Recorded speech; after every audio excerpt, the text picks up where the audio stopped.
Okay, good morning Year 5, and it is time for our English lesson. Now, yesterday we did some brilliant writing based upon Cosmic, using J.K. Rowling's extract from Harry Potter and the Chamber of Secrets really effectively. Used that as a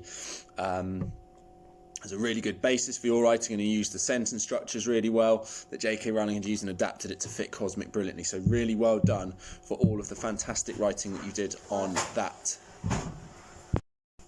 Okay, so this morning, Year 5, we are going to use a different text as a basis for some of our writing, and I'm going to tell you what that is shortly. But first of all, I'm going to read you today's extract from Cosmic, and it comes from a chapter called Spacewalk. So I'm going to read you that now. There was just a slant of black at first, black so solid that it looked like a wall. It was hard to believe that things could move around in it.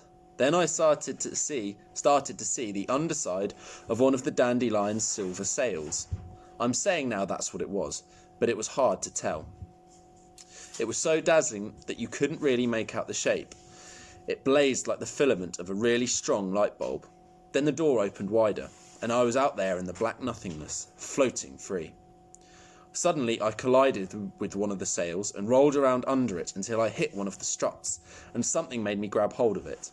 I hung there like a kind of mad Christmas decoration, and for a second or two, it was completely the most cosmic thing ever. The huge moon was in front of me, and my feet seemed to be dangling in a kind of milky bath of stars. In a moment, I was going to turn myself round and see if I could see the Earth. Meanwhile, I was enjoying how intense it all was. The space between the stars was blacker than anything I'd ever seen, but everything that was shining, the sail, the moon, the stars, my metal cuffs, was shining 1,000,000 times brighter than you've ever seen anything shine. Even my yellow safety cord seemed to shine. I remember hanging there watching it slither through my legs and snake off into space. I remember thinking, hey, I've got a safety cord, I can let go. And at the same moment thinking, if one end of it is fastened to me, what's the other end fastened to? Nothing. It was just drifting off into space. I'd fastened myself to the cord, but I had not fastened the cord to the module. All I can remember after that is my own hands. My own hands gripping the struts, trying to hold on. My own hands shuffling painfully slowly along the sail towards the module. I thought about going hand over hand like on monkey bars, but I was too terrified to let go with one hand even for a second. It seemed to take hours to get back to the side of the rocket.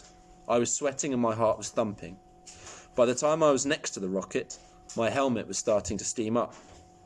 That's when I realised I wasn't really sure which way it was back to the hatch. I'd strolled over so many times under the sail, I couldn't remember now whether I came out of the back or the front. I worked out that if the yellow cord was streaming past me, then it must be pointing in the opposite direction to the one I'd come from. Also, I knew I couldn't see the moon from the hatch, so the hatch must be at the end furthest from the moon. Underneath the sail, there was a strut attaching it to the module. I edged down that and found the sill of the compartment the sails had been in before they popped out. I gripped that and followed it towards the back. It took ages. By the time I got to the end, I was too tired to do anything except hang there, staring straight at a couple of rivets and a big metal panel. I knew the hatch must be nearby, but I couldn't see much by then because of the condensation in my helmet. I was also starting to worry about how much oxygen I had left. I ran my hand over the panel until I came to the edge of it. There was a double row of rivets there, just wide enough to squeeze my fingers between. That should hold me for a second. I brought my other hand over and squeezed that in too. Then I reached out to find the next panel. Did the same. I was just clinging on by my fingertips the whole time. I was crawling along the outside of something that was moving faster than a train. I tried to find the hatch with my fingers, but suddenly my foot caught on something. It was stuck. I brought the other foot round to it. Yes! 2 feet fitted inside. I ran 1 foot along the inside rim of whatever it was. Then I froze. The rim seemed quite sharp and metal. What if it ripped my suit? I stayed still for a while, trying not to breathe. Okay, so the author there has used various different techniques to build up a particular sort of atmosphere in that particular extract. Now, what I'd like you to do is I would like you to, either by jotting these down or just having a think about the answers to these questions. So either jot these down in your books or just have a think about what they might be. If you need to rewind this video, that's absolutely fine to listen to the story again, thinking about these questions. But I want you to think about what atmosphere has the author created? So what kind of mood is the author trying to create?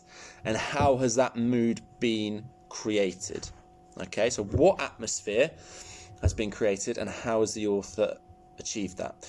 Also, I'd like you to think about is it easy for you as a reader or a listener to picture and to imagine what it is that Liam is doing?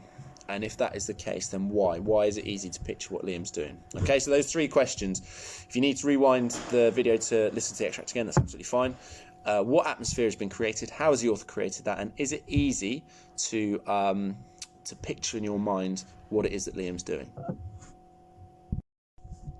Okay, so hopefully you've had a chance to think about those 3 questions, and if you needed to rewind the video to hear the story extract again, that's absolutely fine. So the atmosphere there that's been created by the author is obviously one of suspense. The author is trying to build up tension because obviously it's a very nervy part of the book where Liam is outside the spacecraft. He discovers that his safety cord isn't actually attached to anything, and at the end of the chapter we're left with the possibility of his spacesuit being ripped open. So there's a lot of suspense there that the author has tried to create this atmosphere of tension and suspense. Now, how has that happened? How has the author been able to create that? He's used short sentences. Okay, so if we look at page, I think this is on page 307, there's lots and lots of short sentences. It took ages. I was also starting to worry about how much oxygen I had left. So there's lots and lots of short sentences, short snappy sentences break up the flow of the writing, boom, boom, and they make us really kind of pause, and that builds up suspense and tension. Okay, there's been rhetorical questions in there, so the author used a rhetorical question such as, if one end of it is fastened to me, what's the other end fastened to? Now the effect of those rhetorical questions is it means the reader, in our minds, we answer them before we read the next part of the text. So in this case it was nothing, the other end wasn't attached to nothing, and it makes us want to read on and find out what it is attached to. Okay, and we've also got step-by-step descriptions of what Liam is doing, so we know every single dangerous step that Liam is going through in his journey outside of the spacecraft. So I ran my hand over the panel until I came to the edge of it. There was a double row of rivets there. That should hold me for a second. I brought my other hand over and squeezed that in too. Then I reached out to find the next panel. So we can really clearly in our mind's eye see exactly what Liam is doing, and we're almost anticipating him making a false move. We're almost ready for him to slip or something to go wrong. So that is how the author really effectively builds up tension. And hopefully, as well as that, you were able to picture in your mind's eye what Liam is doing, because the descriptions are really vivid and visual. They take us through step by step everything that Liam is doing, and it's building up so much tension. We don't want him to slip, we don't want him to rip his spacesuit, everything like that. But it's really clear for us to imagine every single step that Liam is making. Okay, so on to today's task. Now, we are going to use some different writing techniques to build up suspense of our own. And just like yesterday we used J.K. Rowling's Harry Potter and the Chamber of Secrets, today we are using one of my favourite books, an amazing film. I think probably some of you have seen the film, although you may not have read the books. When you get a little bit older, I'd highly recommend reading the books because it's brilliant. It is Michael Crichton's Jurassic Park. So in a second we're going to have a look at an extract from Jurassic Park, and we're going to have a look how I've edited it and turned it into being about Cosmic, and then it's your guys' turn to do exactly the same thing. Okay, so this is the extract from Jurassic Park that we are going to be looking at. This is attached to the tapestry poster for you guys to have a read through, and there is my version of it just below. So, here we go. The helicopter rushed forward low to the water. Ahead, Grant saw an island, rugged and craggy, rising sharply from the ocean. The island's forested slopes were wreathed in fog, giving it a mysterious appearance. The helicopter began to climb and headed toward the north end of the expanse. Grant was trying to see through the dense mist. "It's not usually this thick," Hammond said. He sounded worried. At the north end of the island, the hills were highest, rising more than 2,000 feet above the ocean. The tops of the hills were in fog, but Grant saw rugged cliffs and crashing ocean below. So the main, obviously we're looking at building up suspense today, and how Michael Crichton in this extract has built up that suspense is he has hidden a lot of what the characters can see, and therefore the reader, us, we get to witness. He's hidden a lot of it by fog. Okay, so he's shielding from us, which the effect of that is that in our imaginations we are then imagining what is being hidden by that fog. Okay, so we're imagining all of the incredible things or the scary things that might be on this island being hidden by the fog. Another way is that we've got a main character here, Hammond. He's commenting on the fog as well, and he says he's sounding worried.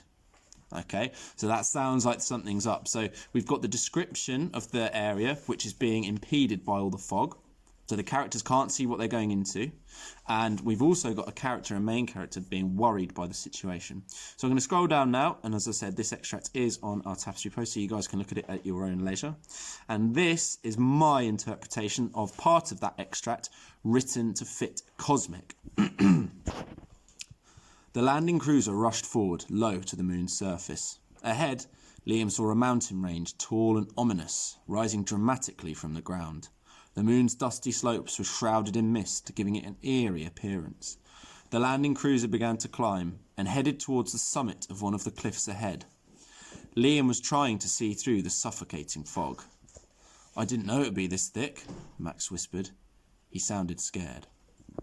So as you can see, I've based the writing really, really closely upon what we've done, what Michael Crichton wrote in this extract from Jurassic Park. But again, I've changed some of the adjectives and I have made the text suit Cosmic. So this time we're looking at the surface of the moon rather than the surface of an island. Now, we're going to examine some of the word choices that I've used now.